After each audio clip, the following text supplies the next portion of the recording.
up mga kachukul? Nandito tayo ngayon sa The Grove by Rockwell. O diba, sosyal? Na-invite lang naman tayo ni Sir Alex Calleat ng The Comedy Crew para makichismis sa nangyaring presko nung nakaraang araw dito sa Minutes and Deli.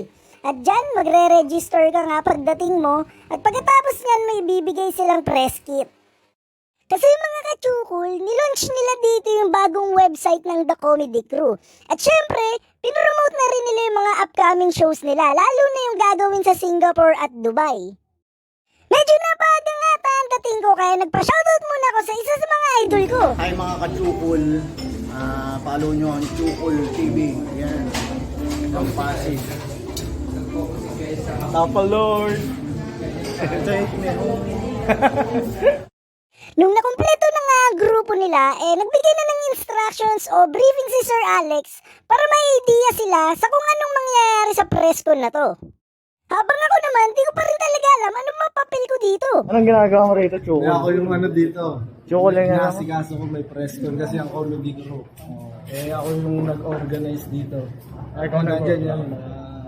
Yun yung mga open mic, mga stand-up comedian. Sir Alex. Naantay ko lang yung Mga direktor nyo? papunta na. Kinonta ko na eh.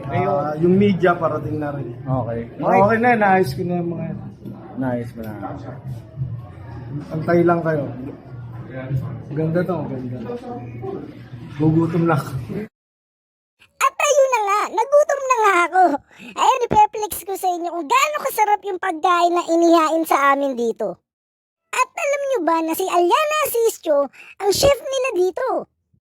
Ang totoo talaga nito mga kachukul ay sa akin pinagkatiwala ni Sir Alex ang kanyang FB page para ako mag-monitor ng FB live niya. Isa sa goal talaga nila dito ay yung mas makilala pa ang stand-up comedy. At syempre, yung may bigay natin yung suporta na kailangan nila. Pero sobrang saya talagang manood ng mga live shows nila sa totoo lang. So yun lang muna sa ngayon. Salamat Sir Alex at sa masarap na pagkain, Meets and Deli. Bye-bye!